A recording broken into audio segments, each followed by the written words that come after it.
देखो बच्चों, आज हम लोग जो है परसेंटेज टॉपिक पर पढ़ाई करने जा रहे हैं। परसेंटेज टॉपिक इम्पॉर्टेंट टॉपिक है और आप लोगों के जितना भी जब तक आप मैथमेटिक्स पढ़ते हैं तब तक ये टॉपिक रहता है, इसलिए ये टॉपिक आपको अच्छी तरह से आना चाहिए। अब इसमें कुछ इम्पॉर्टेंट चीज़ें जो हैं ये मैं आपको बता देती हूँ, जो सूपी एसपी जैसे क्वेश्चंस पे यानी कि कॉस्ट प्राइस और सेलिंग प्राइस जैसे क्वेश्चंस पे लागू होती हैं। अब यहाँ पे जैसे इफेक्टिव सीपी आपको निकालना है, तो इफेक्टिव सीपी कैसे निकलता है? Payment made while purchasing the goods, जितना भी आपने गुड्स खरीदने में जो पैसा लगाया है plus overhead charges. Overhead charges का मतलब होता है अगर कभी रिपेयर के ऊपर कुछ खर्चा हुआ या कुछ ऊपरी कुछ भी खर्चा हुआ तो वो भी आपके सीपी में ऐड हो जाता है। तो इस तरह से ये इफेक्टिव सीपी आपका बन जाता है। अब गेन पे ये एसपी माइनस सीपी फॉर्मूला होता है। अब इस केस में क्या होता है कि एसपी सीपी से बड़ा होता है तभी गेन होता है। अब लॉस क्या होता है? CP minus SP. CP minus SP यानी कि cost price minus selling price. इस केस में एसपी जो है कॉस्ट प्राइस से छोटा होता है। इन चीज़ों का हमें खास ध्यान देना है। जब भी हम लोग क्वेश्चंस को सॉल्व करते हैं तो इन चीज़ों पे ध्यान देते हैं कि एसपी बड़ा है सीपी से या छोटा है, तो उसी अकॉर्डिंग जो है गेन या लॉस होता है। अब अगर हमें परफेक्ट प्रॉफिट परसेंटेज निकालना है तो प्रॉफिट परसेंटेज के यहाँ दो फॉर्मूले जो हैं यूज होते हैं। एक फॉर्मूला है प्रॉफिट अपॉन सीपी इंटू 100%, तो एक तो ये फॉर्मूला है और दूसरा फॉर्मूला है profit percent is equal to SP minus CP upon, यानी कि प्रॉफिट की जगह हमने एसपी माइनस सीपी लिख दिया है, अपॉन सीपी इंटू 100%।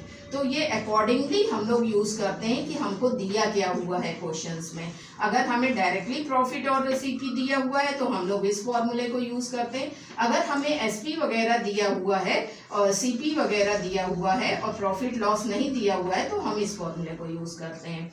अब इसी तरह से लॉस परसेंट अगर आपको निकालना है तो लॉस परसेंट निकालने के लिए लॉस अपॉन सीपी इंटू 100%, इस तरह फॉर्मूला जो है आपको यूज करना है। इसी तरह से लॉस के जगह आप जानते हैं कि सीपी माइनस एसपी होता है, तो आप लॉस की जगह सीपी माइनस एसपी कर ले अपॉन सीपी इंटू 100%, बाकी वैसे ही लिखा रहने दें, तो एक न्यू फॉर्मूला तैयार हो जाता है। अब जैसा मैंने बताया कि अकॉर्डिंगली आपको यूज करना है। अगर आपको ये दोनों चीजें दे रखी हैं और लॉस परसेंट पूछा हुआ है तो आप इस फॉर्मूले को यूज कर सकते हैं, और अगर आपको एसपी सीपी दे रखा है और आपको लॉस परसेंट पूछा जाता है तो आप इस फॉर्मूले का यूज करेंगे। तो इस तरह करके आपको अकॉर्डिंगली जो है अपना दिमाग यूज करके इसे जो है क्वेश्चंस को लगाना है। नाउ और भी आगे क्वेश्चंस हैं कि अगर हमें एसपी निकालना है तो एसपी हम कैसे निकालेंगे? तो एसपी निकालने के लिए यहाँ पे देखिए दो फॉर्मूले हैं। अगर हमें गेन परसेंट दिया हो और अगर हमें लॉस परसेंट दिया हो। अगर हमें गेन परसेंट दिया है तो हमें ये वाला formula 100 plus gain percent upon 100 into CP, तो ये फॉर्मूला हमारा यूज होगा। और अगर हमें लॉस परसेंट दिया हुआ है तो SP is equal to 100 minus, जहाँ पे प्लस था वहाँ पे minus loss percent upon 100 into CP हो जाएगा। इसी तरह से अगर हमें सीपी निकालना है यानी कि कॉस्ट प्राइस निकालना है तो cost price is equal to 100 upon 100 plus gain percent, अगर हमें गेन परसेंट दिया हुआ है, गेन परसेंट इंटू एसपी यानी सेलिंग प्राइस, तो इस तरह से निकालना है। और अगर हमें यही चीज लॉस परसेंट में दे रखी है तो CP is equal to 100 upon 100 minus, plus की जगह minus loss percent into SP. तो बच्चों ये इतने सारे फॉर्मूले अगर आप याद रखेंगे तो आपको एसपी सीपी के क्वेश्चंस में किसी तरह की प्रॉब्लम नहीं आएगी। सेलिंग प्राइस कॉस्ट प्राइस निकालने में या गेन प्रॉफिट निकालने में आपको किसी तरह की प्रॉब्लम नहीं आएगी। आप डायरेक्टली इन फॉर्मूलाज का यूज कर सकते हैं। मैं अभी आपको एक आध क्वेश्चंस जो हैं वो एप्लीकेशन के तौर पर बताऊंगी कि इन फॉर्मूला का कैसे एप्लीकेशन होगा, तो आप उसको देख करके बाकी क्वेश्चंस भी जो आपके एक्सरसाइजेस बुक की एक्सरसाइजेस में दिए हुए हैं उनको आप सॉल्व कीजिए। ये फॉर्मूलाज जो मैंने आपको बताए उनके एप्लीकेशन के लिए मैं यहाँ पे एक क्वेश्चन ले रही हूँ। जैसे ये क्वेश्चन मैंने लिया हुआ है, Sharad bought and old car for ₹75,000 and spent rupees 10,000 on its repairs. He sold his car to Abdul at a gain of 15%. Abdul sold the car to Nitin at the gain of 10%.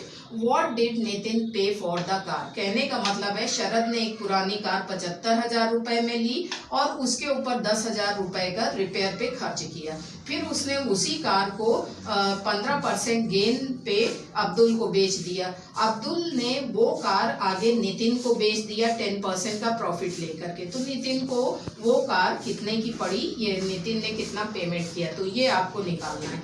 अब इसके लिए आपको जो जो चीज़ें पहले दे रखी है कि Sharad paid for the old car, पुरानी कार के लिए उसने 75,000 रुपए दिए और रिपेयर्स पे खर्च किए 10,000 रुपए। तो टोटल सीपी जो उसका हो गया, जो उसकी जेब से पैसा गया, वो 75,000 और 10,000 यानी कि 75,000 प्लस 10,000 यानी कि 85,000 की उसको कार पड़ गई, जो कि टोटल सीपी कहा जाएगा। अब यहाँ पे शरद को जो है वो 15% का अर्निंग हुआ है। तो शरद को जब 15% का अर्निंग हुआ है यानी कि उसने जो अब्दुल को 15% का प्रॉफिट लेकर के बेची कार, तो इस तरह से हम लोग एसपी का फॉर्मूला लगाएंगे जिसमें गेन परसेंट आपको दिया हुआ होगा। तो that is 100 plus gain percent upon 100 into CP, जो फॉर्मूला मैंने अभी आपको बताए थे। हमने यहाँ पे इन्हीं फॉर्मूलों में अपना जो भी वैल्यूज दी हुई हैं उनको रख लिया। 100 प्लस 15 जो गेन परसेंट दिया हुआ है अपॉन 100 इंटू सीपी आपको 85,000। आपने इसको जो है ये 100 प्लस 15 ये 115 हो गया इंटू दिस अपॉन 100 सॉल्व किया इसे, तो ये आ गया आपका 97,750 रुपीज़। तो शरद को ये कार जो है 97,750 में उसने सेल की। अब जो उसने सेल किया वो अब्दुल ने खरीदा, यानी कि जो एसपी है शरद का वो अब्दुल का सीपी हुआ। तो इस तरह सीपी ऑफ अब्दुल जो है वो 97,750 रुपीज़ हो गया। अब अगर अब्दुल का सीपी इतना है तो एसपी कितना हो गया अब्दुल का? अब्दुल ने 10% का प्रॉफिट लेकर के उसको नितिन को बेच दिया। तो एसपी ऑफ द अब्दुल हो गया, आपने इसी फॉर्मूले को लगा लिया 100 plus gain percent upon 100 into CP. मैंने फॉर्मूला नहीं लिखा है, डायरेक्टली लिख दिया है। तो सीपी आपने देखा 97,750 लिख दिया है, मल्टीप्लाई 100 प्लस गेन परसेंट यानी 110 अपॉन 100 सॉल्व किया हमने, तो ये आपकी वैल्यू आ गई 1,07,525 रुपीज़। यानी कि अब्दुल ने ये कार को 1,07,525 रुपीज़ में किसको बेचा? नितिन को बेचा। अब अब्दुल का जो एसपी है वो नितिन का सीपी है, यानी नितिन ने इस कार के लिए कितना रुपया पे किया? उसने पे किया जितना कि एसपी था अब्दुल का, यानी कि 1,07,525। तो इस तरह से नितिन का ये पेमेंट हो गया। तो ये इस तरह से क्वेश्चंस को सॉल्व करना है और आपको ये फॉर्मूला याद होने चाहिए, तभी आप इस तरह से क्वेश्चंस को सॉल्व कर पाएंगे।